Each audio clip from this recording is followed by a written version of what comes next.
भील से गईले वंशपति के दरमियान। एने गुरु द्रोणाचार्य एगो चक्र बिहू रचवले, लड़ाई के पत्रिका लिख के पांडव दल में पेठवले। सुभाकांत, हाँ जी, अभिमन्यु वध जो हम निकाले जा रहल बनी, हाँ हाँ, आशा विश्वास बा कि सबके अच्छा लागी। अभिमन्यु बहुत बड़ा वीर रहे, ओकर दुनिया में जोड़ ना रहे। भगवान कन्हैया अभिमन्यु के जब मारे के बाद तो का कइले कि अर्जुन जी के लेके चल गए कोलभील से लड़े जंगल में एगो बहाना बना के। आए ने गुरु द्रोणाचार्य जे बा चक्र बिहू रचा दे लड़ाई। आए वो चिट्ठी लिख के भेज रहे पांडव दल में कि बिहान चक्र बिहू के लड़ाई बाटे, सब जने तैयार हो गई हो। लेकिन सुभाकांत, हाँ जी, चक्रव्यूह के लड़ाई मात्र 3 वो लोग जानत रहे। एगो भीष्म पितामह, एगो अर्जुन, एगो गुरु द्रोणाचार्य, आ तीसरा में अभिमन्यु कथा सुनले रहे अपना माई के गर्भ में। वो सीख गई रहे 7 गो फाटक तुरे के। चिट्ठी आई बा कि बिहान लड़ाई चक्रव्यूह के होई। पूरा पांडव लोग उदास बा। आज सोचता कि हमने के चक्रव्यूह का नामों नहीं सुन ले तो लड़ाई तो दूर के बात बा। सारा लोग भीम, नकुल, सहदेव, युधिष्ठिर, जितना पांडव सेना बा सब है उदास बा। आ रोता कहता कैसे हो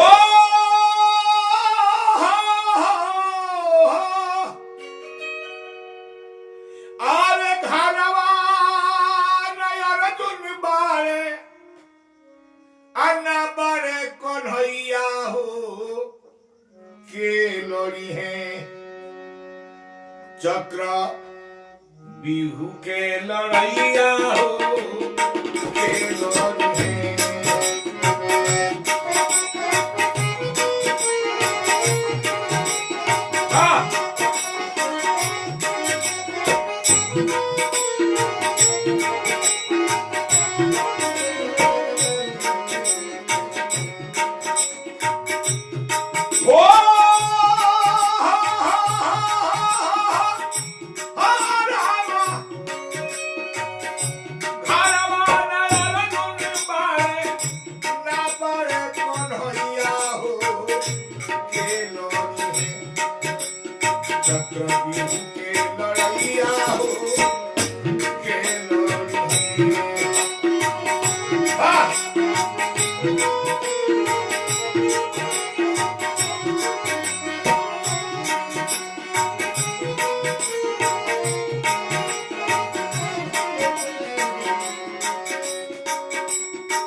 आखिर के लड़ाई जाई हमने के आज तले नहीं सुन ले कि चक्र बिहू के लड़ाई कैसन होला।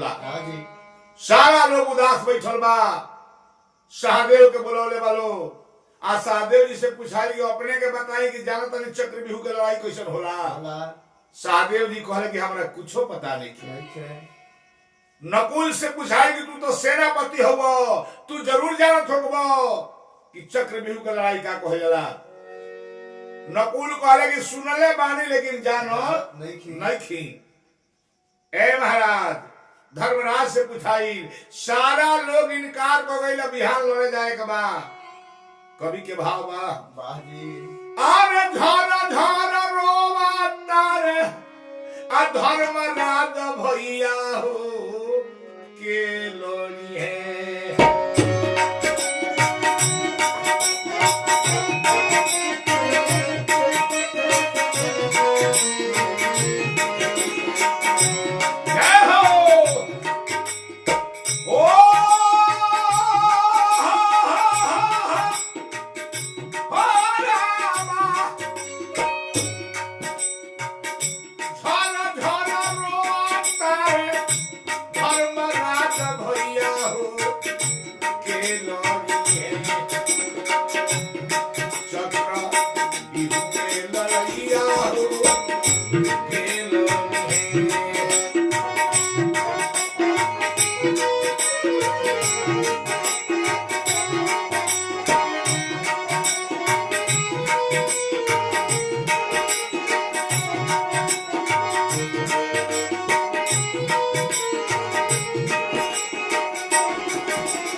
बिहान चक्र बिहू के लड़ाई बा, जेकरा दम होके वो लड़के देखा दे। ये पांचों भाई पांडव के जौन सेना लोग बा, सारा लोग सोचता कि भाई चक्र बिहू के लड़ाई होला कैसन, ई कैसन लड़ाई बा। उन्हें नगारा पिटाता कि बिहान चक्र बिहू के लड़ाई बा। आज दुर्योधन के जितना पार्टी बा, कांवरो दल एकदम खुशी बा। का करता और बिना लड़ाइया के बाटता मिठैया हो के लोनी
कह जो हम लड़ाई लड़ी ले बाजी तब तक ले अर्जुन के बेटा अभिमन्यु है कहले कि सारा दादा लोग बैठ के का सोचता आखिर का बात बा कि सारा लोग उदास बैठल बा आहो ने मुदई जब नगारा बजावता बजावता अरे बात का हो अभिमन्यु आके पहुंचल बा आज जाके नकुल जी से पूछता कि दादा अरे का भइल बा काहे सभे उदास बा सारा लोग कहल कि हे पोता हे अभिमन्यु बिहान चक्र बिहू के लड़ाई बा आ हमनी में से केहू नहीं कह जाना जे चक्र बिहू का कहाला बाजी अभिमन्यु ठठा के हंसले की दादा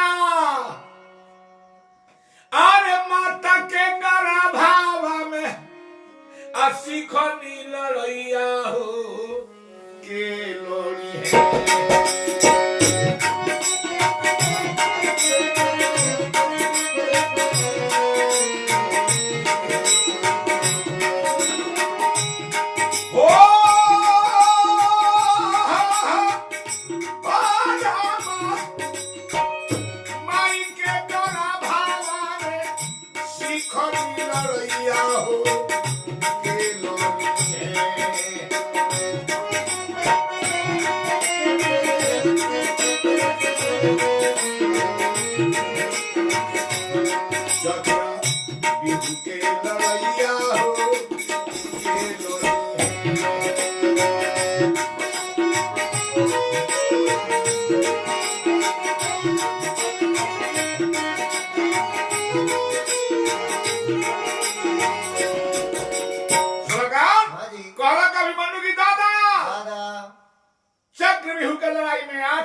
लेकिन 7 गो फाटक तूरे को हम जानता नहीं एगो फाटक अगर और कोई तूर दी तो बिहार हमनी के जीत हो जाएगी भीम जी ठठा के हौसले के जा रे बुरबो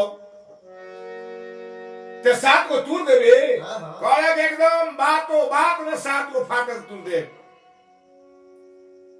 भीम जी कहले तू 7 को तूर देबा तो एगो हम जबरदस्तियो तूर दे डरा मत तो चलो बिहार लड़ाई हो जाओ और देखल जाओ चक्र बिहू की लड़ाई शोभाकांत हाँ जी यही से माई बहन लोग जब गर्भावस्था में होला तो नीमन बात सुनावे के चाहिए जब जब सुभद्रा के दर्द होता तब तब अर्जुन जी कथा कह के सुनौले कौन कथा यह चक्र बिहू के लड़ाई 7 गो फाटक तूरे के कथा सुभद्रा के सुना देले आय 8वां फाटक तूरे के वही दिन अभिमन्यु के जन्म हो गई तो 7 गो फाटक तूरे के गर्भे में अभिमन्यु जान गई ऐसे माई बहन लोग से कह जाला कि जब गर्भावस्था होके तो बढ़िया भोजन करी बढ़िया बात सुनी बढ़िया देवा संगत में रही लेकिन ये हमारा लोग गर्भावस्था में नीलौवा के फिल्म देखता एबरा गर्भावस्था में लोग बा आ एकदम जब गंदा गंदा गीत सुनता तो बच्चा जब जन्म ली तो उहे सीखी और संस्कार उहे परी देखा गर्भ में जबा अभिमन्यु दावा करता कि 7 गो फाटक तूरे के सीख ले बनी काले भीम जे बाबू एगो तू हमारे भरोसे रख दो तू 7 गो फाटक तूरा एगो तो हम जबरदस्तियों तूर दे सब डंका बाज गइल बिगुल फुका गइल बबुआ आज सवेरे अभिमन्यु उठौलक धनुष बाण आ तरफ गइल चक्र बिहू के रण में आ तरफ के ललकार था अभिमन्यु है कोई माई के लाल अपना ताकि अभिमन्यु से टकरा जाओ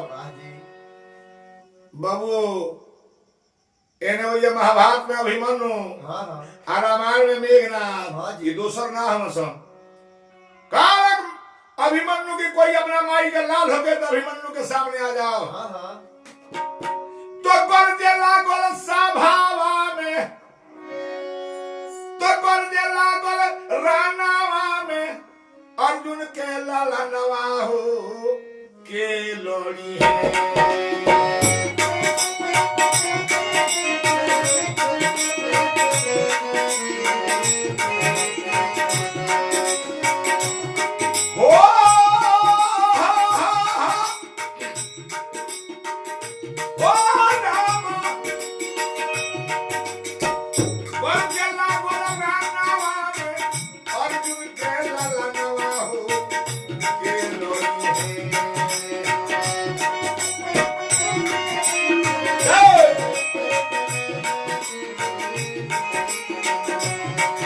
बिहू के लड़ैया हो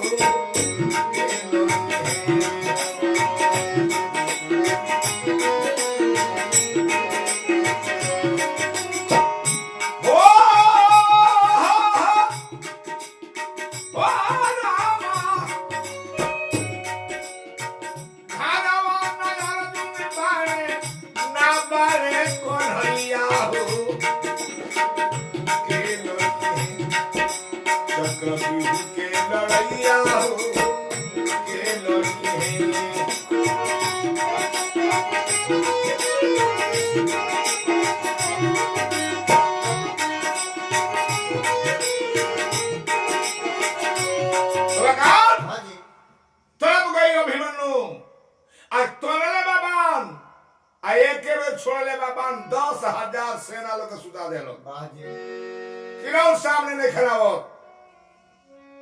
तरतराहट जो दहलक बांध के आ थरथराहट जो दलक कावरो दल में तो केहू वीर आवत नहीं खे अभिमन्यु के समनवा हो के लोनी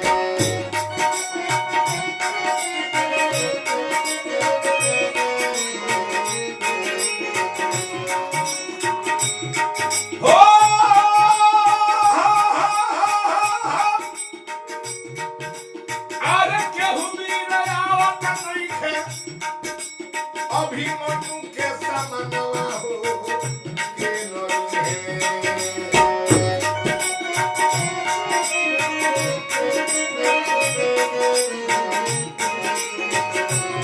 चक्र बिहू के लड़ैया हो के लोनी बाबा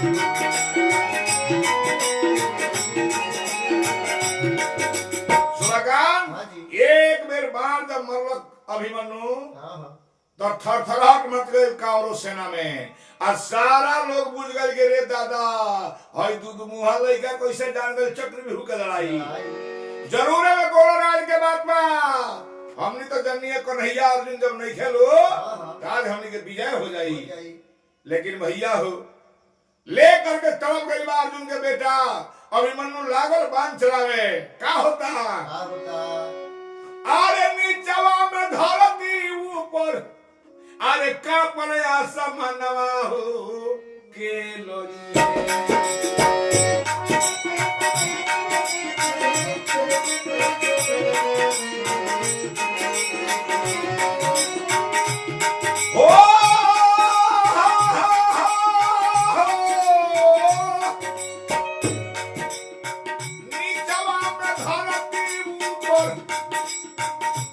आसमानवा हो के लोनी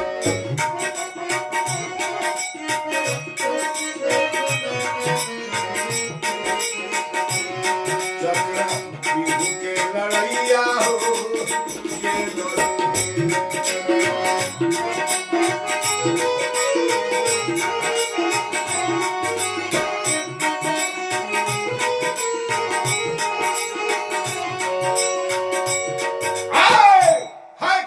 अभिमन्यु के सामने बाण चलावत सनासन तरतल कैलक आवाज आरे केहू वीर ना आवे अभिमन्यु के सामने मच गइल बाहाकार जय हो अभिमन्यु जय हो अभिमन्यु अरे भीषम कैल पुकार धन्यवाद सभा के अंदर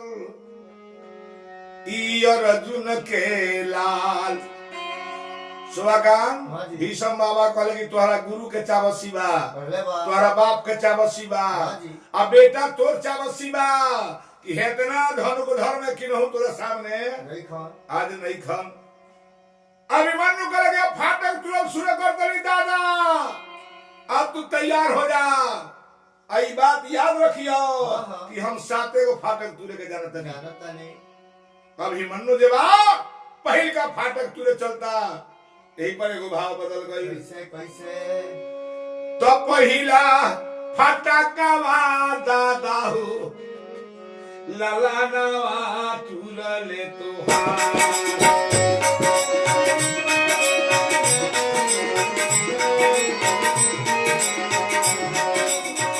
पहिला फटका आए दादा हो लाला नवा तुरला तुहार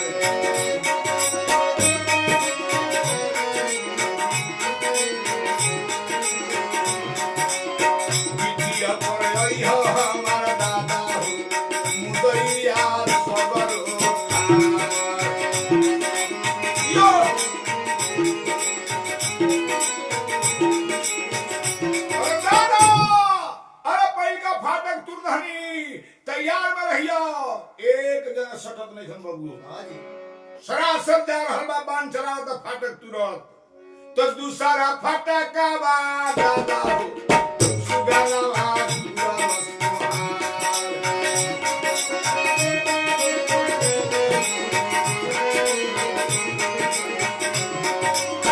दूसरा फटका आए दादा हो सुगलवा तुरेला तुहार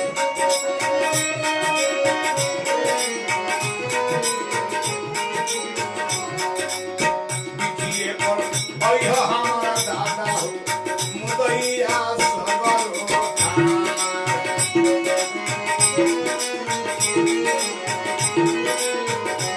अरे भाई भीम दादा दूगो फाटक तुरधनी अरे कहाँ बना आजा एने बोलिए भीम जी अब तैयार बड़े चक्रव्यूह में समाये खतरा हां जी एने हाहाकार मचल बा पूरा कांवरो लोग कहता कि बाहरे अभिमन्यु वाह चावस्य अभिमन्यु इहाले गुरु द्रोणाचार्य कहले कि तोरा वीरता के परिणाम बा अभिमन्यु बाहरे अभिमन्यु एने और ये कांवरो लोग कहल कि बाप रे बाप ई तो साफ है आगी ना इस्पात बा बड़े बा आए में अगर भीम जी वा ढुक जाए तो और जुलूम के घरी बा बड़े बा सारा लोग अगर भीम के चावसी करे कि का बड़ा जा एगो तोहार पोता सारा देने के छक्का छोड़ा दी छोड़ा देले बा अरे बैठो बैठो भीम भैया बैठो एने फिर अभिमन्यु को हटा का कहता आ तीसरा फटका बा दादा सुगलवा तुरला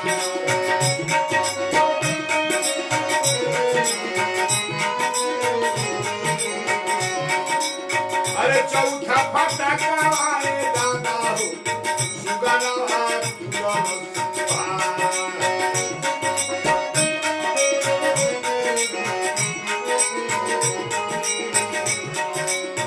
आवो आवो आवो भीम दादा मुदैया सामने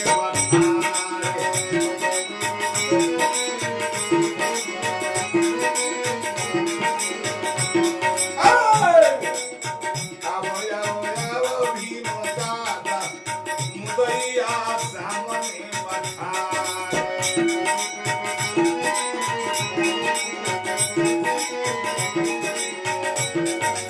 बाण चलावत फाटक तुरंत अभिमन्यु भाग रहल बा मुड़ के देखले तो कोई दादाजी से दर्शन नहीं के हो देखे हो आ जब देखले से कांवरो दल हां जी और करी के पता लागल कि साते को फाटक तुरे के जाना था आठवां एकरा से ना टूटी ना टूटी ऐसे बढ़िया बा कि भीम के नहीं पकड़ लिया वाह जी आ भीम के पकड़ के बांध दिया आ ओकरा बाद इनकर हिसाब कर दिए हो जाई वाह जी सब भाई कारो अपन पूरा सेना लेकर के आ भीम जी के चाबसी कहता रसन कि धन्य भाई अर्जुन के बेटा धन्य भाई अभिमन्यु ए भाई भीम गजब तोहार ई पोता बा हां हां आई है कह के ई सब भाई कारो जाके भीम के पकड़ ले सन कथा सुनी कथा बड़ा बढ़िया बा कथा पर ध्यान दी गावेला तो सबे लोग आते भाई घरिया ब्यास के कमी नहीं खे हां जी लेकिन ध्यान दी कथा पर भीम के बांधल सौ भाई कारो आयने अभिमन्यु भीम के भरोसे बा कि सात को फाटे को हम तू दे आएगो हमार दादा भीम तू दी है जब भीम के बांध दे सन आय अभिमन्यु घूम घूम के ताकत कि दादा अभी ले ना होइले का होइल का कहता तो पांचवा फटका बा दादा लाला ना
अभी ले तू कहां बड़ा कोनो आता पता तुहार नहीं खे। यहाँ तो भीम बांधल बड़े भैया आ लड़का तरपल बाबू आगी में सनासन बांध चलावता छक्का छक्का छोड़ा दल कांवरो दल के। जब 6 फाटक तुरले बता अभिमन्यु का कहता तो सातवा फाटक आए दादा सुगनवा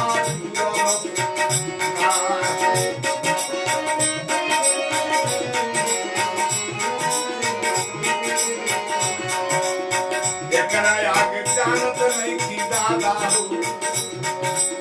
फाटक आगे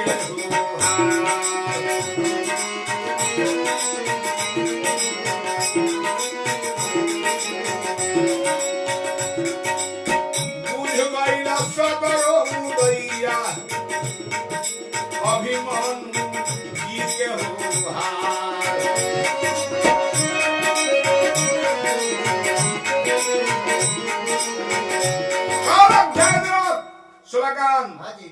और सेना में 100 भाई कांवर में वो जयद्रथ रहे, विकर्ण रहे, शल्य रहे, दुर्योधन दुशासन आगे टप के गए। जयद्रथ कल पोता आओ हमरा सीना से लाग जो तुर विजय हो गई। अब काय वो फाटक के फेर में बाड़ो फाटक तुरबो चाहे ना तुरबो हमनी के हार हो गई। तू हार जीत हो गई। कहले कि ना एगो फाटक औरी दादा तू हे करे दादा तेरे का कहले जयद्रथ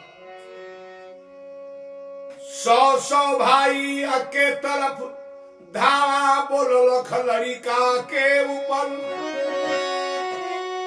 और बंदी बना लिहलक अभिमन्यु के मारे लागल रन के भीतर। एक बेर धावा बोलले 100 भाई अभिमन्यु के पकड़ ले सर। कहले कि तुहार अभिमन्यु हो तो तुहार अभिमान हमने के तूर देवे के बया बड़ा फरकत रह। अब बुलाओ अपना दादा के, अब बुलाओ अपना बाप अर्जुन के तरह के बचावा था। बबुआ रे बड़ा बेदर्दी से अभिमन्यु के मारे लगले सन। कवि के भाव बा कैसे अरे कवना जनमावा के अली हलो बदलवा रे दादा धोखा कैलक धइले बाटे हम के मुदैया।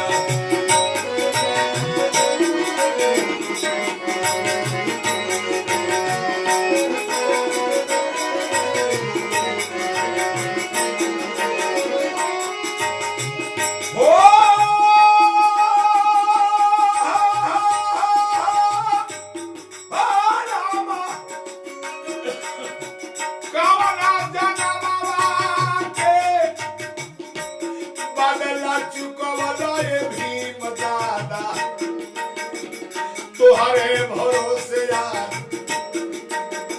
धराई बा मुदैया।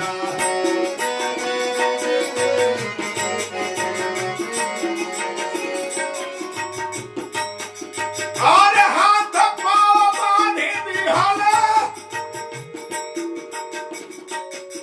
अरे सीना पर मारे लगले। अरे हाथ पाँव बांधी दिहले सभी मिल के मारे लगले। झर झर रोवता अर्जुन के ललानवा।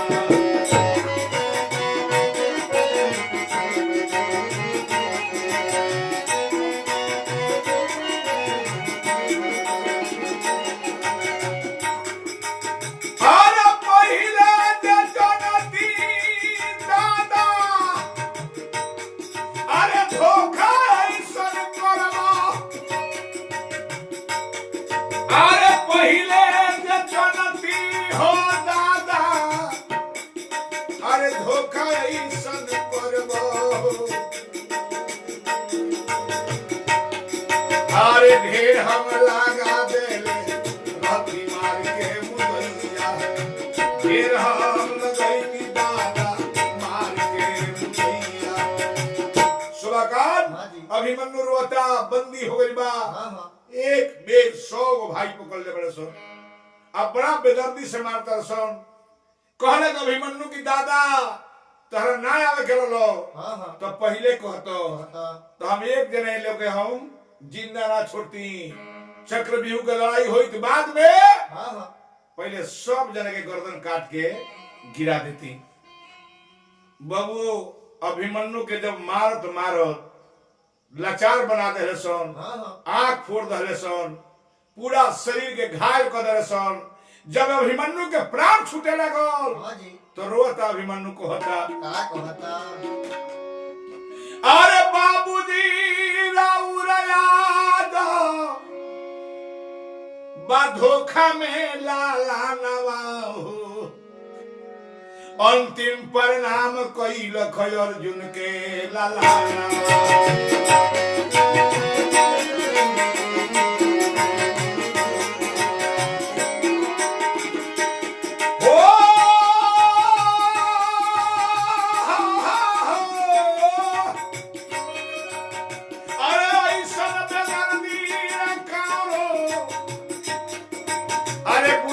सना कर दिया हो, मार दिया लख जयद्रथ अर्जुन के लाला नवा।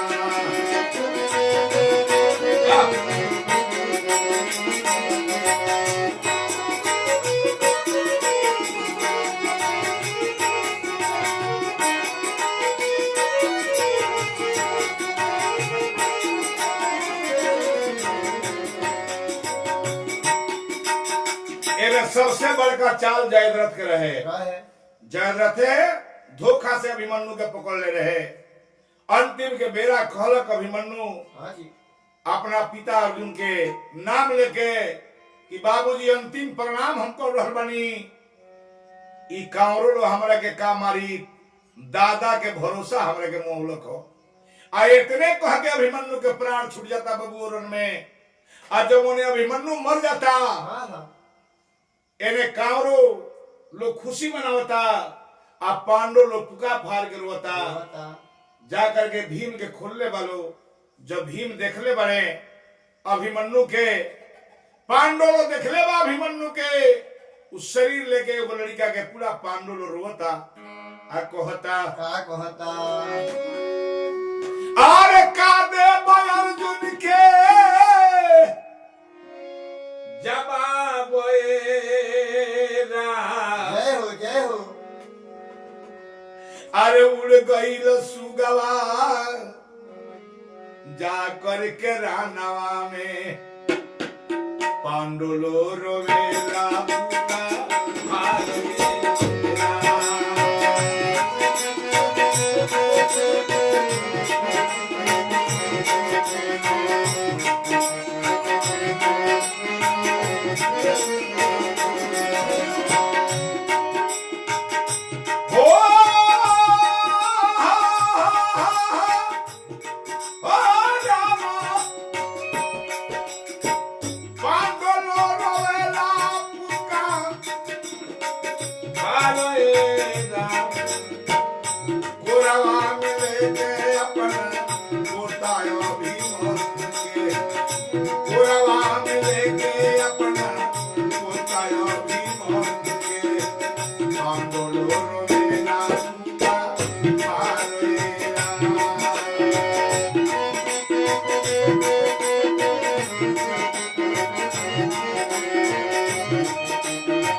इतना देने रो के हमारे बेटा के मरवा दे लो, तो का जवाब दिया ही पूछिया न अर्जुन कहानी के कहा रहलो मर गई लो बेटवा हमारो एरा कमन जवाब दोहल जाई पारो सके कवन जवाब दो जाई पारस के सभे रोवेला पूरा आइए राम।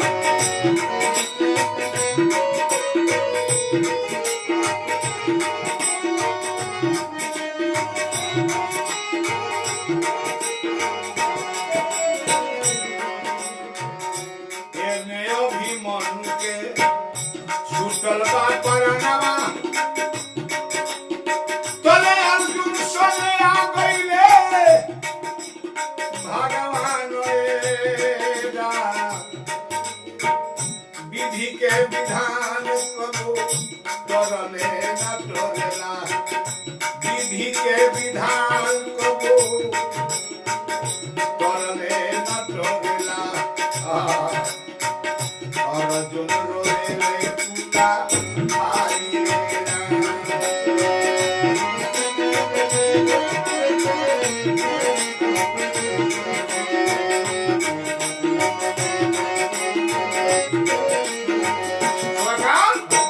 इन्हें अभिमन्यु मराता रहे तले भगवान करे कि तुरंत तोहार विजय हो गई ये तो भगवान के करावे के रहे।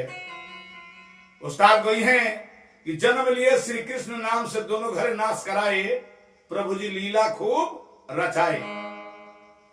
एने जब अर्जुन जी आओ तो सारा लोग रोता और जब वो भीड़ में जाकर देखले तो अभिमन्यु मरल पड़ल बा। पतो उतरा रो करी अब ऐसे पूछा कि बेटा के आगे कितना बड़ा होला क्रोध में थर थर थर थर कांपे लगले अर्जुन। और जब लोग कहल कि सारा काम ही जयद्रथ कइले बा तो अर्जुन जी वही जा करे कि जयद्रथ तू हमारा बेटा के मरले बड़ी किरिन डूबे से तोरा के पहले मार ना दी तो हमरो नाम अर्जुन ना। अब मारे से पहले अगर किरिन डूब जाई तो हम चित्ता साज के आग में जल जाए। इतना बड़ा प्रण अर्जुन जी को लहले अब बेटा के लेके रोत रहे अर्जुन जी पागल के समान बड़े आंख में आंसू झरझर झरझर बहता।